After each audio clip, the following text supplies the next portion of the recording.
welcome to another episode of Radio with Pictures in the Field. We're in Lautoka speaking to district leaders in preparation for the upcoming 2017-2018 national budget. And here with me at the table is Nila Rao. Nila is the advisory councillor for the Daulasi community, and you represent how many people, Nila? I represent about 564 people. Thank you. At the table also is Urmila Prasad, and Urmila is also an advisory councillor, this time for Wairuku, is that right? And how many people do you represent in Wairuku? 1,156. 1,156. Thank you.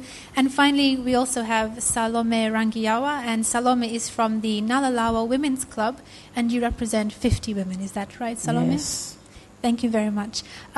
So I'd like to come over to Nila just to start off with.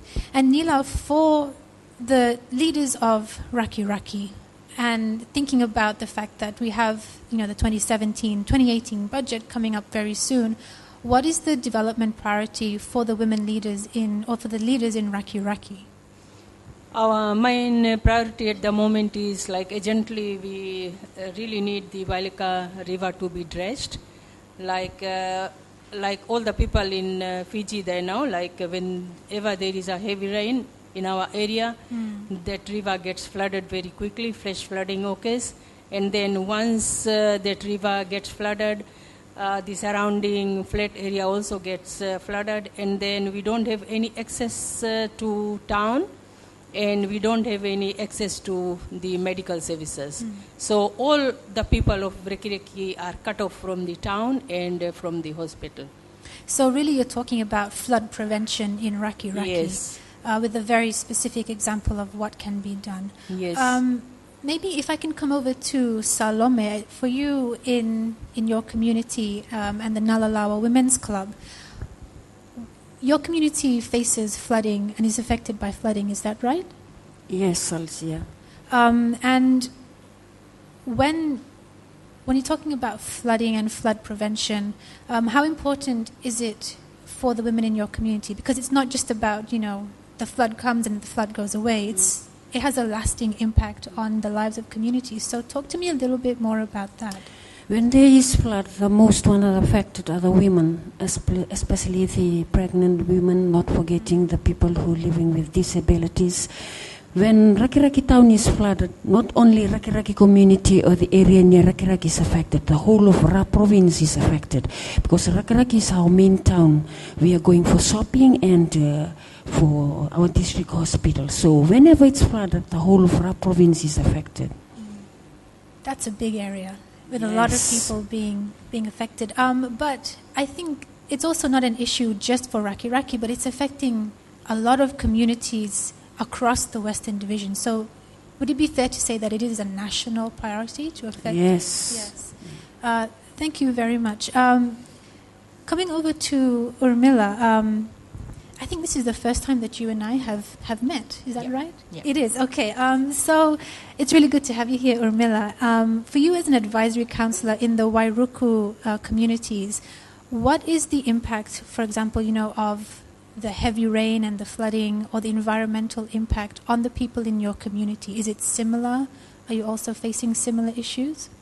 It is mostly similar, and because of the food source as well, it is affected, the vegetables and root crops, and the people survive mostly on food.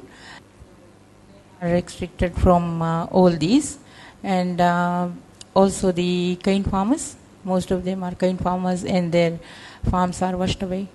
So that's also affecting that. But it's also about, I also know that it's about not just the farms being washed away, but also the fertilizers as well. Nila, maybe you talked about the issue of fertilizers affecting, the quality of farming. And this is also another constant issue with, if the river is not dredged, there's going to be an increased chance of flooding, increased washing away of fertilizers. And as we all know that the sugarcane industry, it's not very good at the moment. So maybe connecting that issue as well. Why is that important to have, this flood prevention strategy? Now, because of like the river is not dressed, and then we also have the drainage problem. Like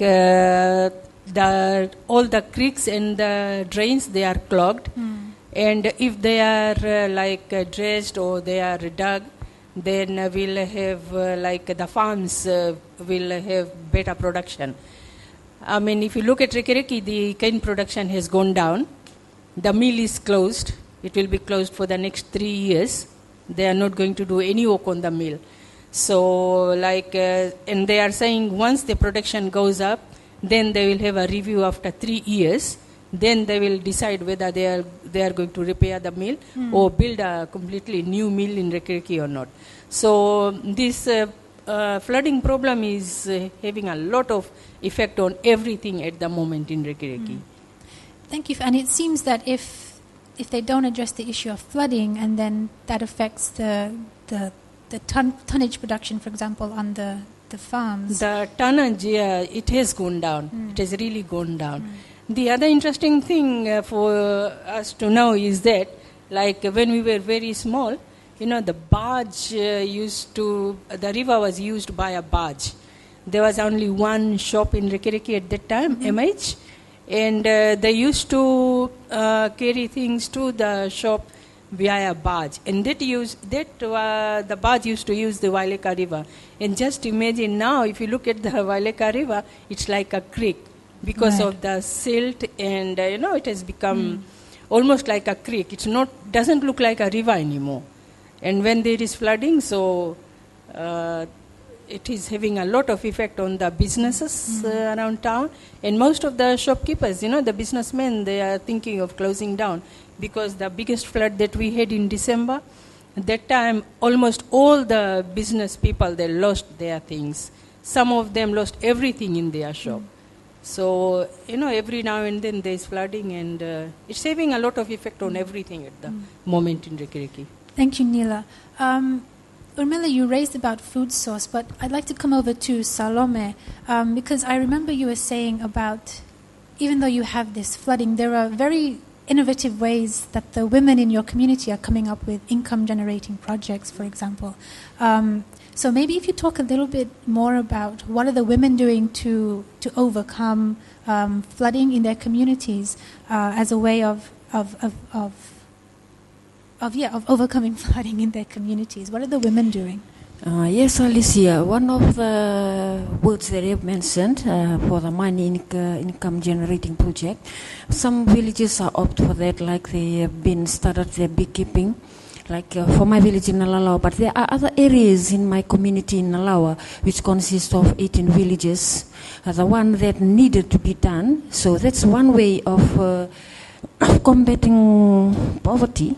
It's there, but it needs to be relooked at so that the women are access to money incoming project. Is it also about talking to the women in communities to really get an understanding of what is the need and what are the ideas that are coming up from the communities? Yes, we are having our meeting for our own community from our own village, and it has brought up to the Tikina, which consists of that 18 villages, and it's up to the district, like to the PA, and whoever is responsible. We have our women there in the office in Rakiraki who look into this matter so that things are done. Thank you.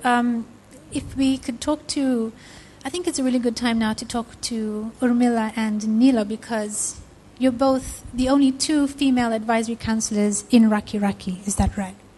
Yes. So I think it's also important to talk about how can we support leaders or women leaders in our community to be able to be part of and be included in development committees, in district committees, to overcome, flooding, for example. So there's two of you, and how many advisory councillors are there in Rakiraki altogether? There are 25. 25? Yeah. So 2 out of 25 are female advisory councillors. Government has a commitment to 30% participation in all levels of decision making. Are they hitting it? Yes? No, I think 2 out of 25 is very, very low. But I think you guys have talked about some very good strategies to, for example, preventing flooding. So my question would be, how can we support more women like yourselves to be able to participate in local governance? Nila, you've had some very strong opinions about how we can do that. What are your thoughts? I think like there are a lot of women leaders who would like to be advisory councillors, but during our 3-year term being advisory councillors, what we have noticed is that the women leaders, instead of even the women whom we are saving, instead of supporting us, most of these women go against us. If there is anything, they write petitions, they sign on the petitions against us. And what we feel is that like we are trying to do a lot for the women in our area. All of us know that we were affected by Cyclone Winston and then the flood in December the same year. We were helping the PA and everybody like who were in charge of distributing the ration and other things to these affected families. We try to do our best, two of us, and then like if there is any issue, we raise it in our district advisory council meetings. But like the women, instead of supporting us, some women, they go against us. So I think like even the women who will be interested, like the way they treat the other women leaders, I think most of them wouldn't want to be in our shoes. So so that's an issue. So how do we, for example, try to address that? Is it about maybe more information about supporting women's leadership? What is the difference that women leaders can do when it comes to men, for example? Is that something that could... I think like in their clubs, the women leaders should talk to their women members. I mean, what the women leaders are doing for the women in their communities.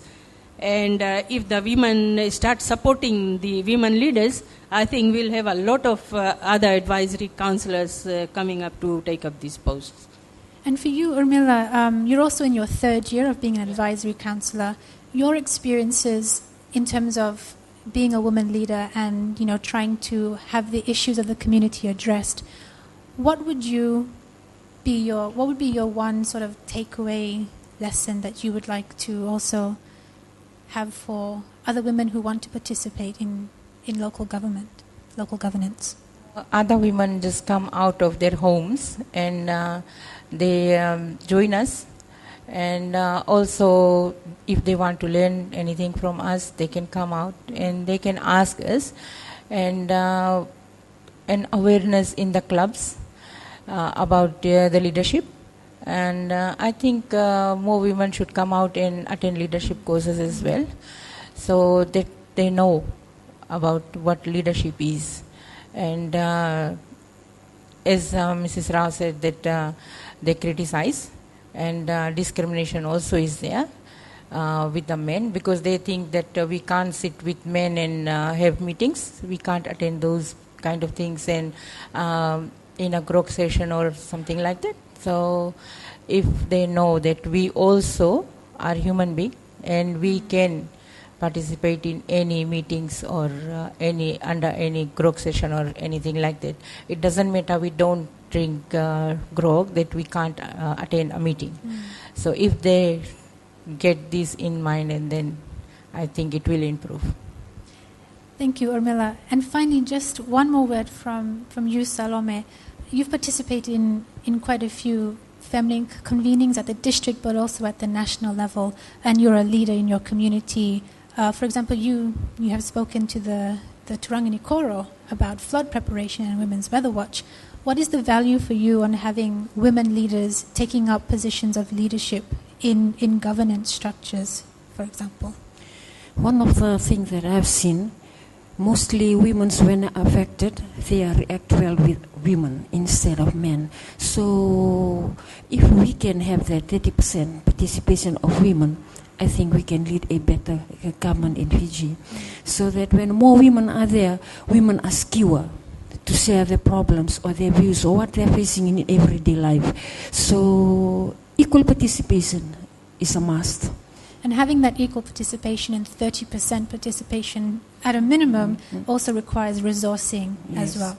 So thank you very much, Salome, Urmila and Nila, for speaking to me on this episode of Radio with Pictures in the Field. I'm Alisia Evans. Thank you for watching.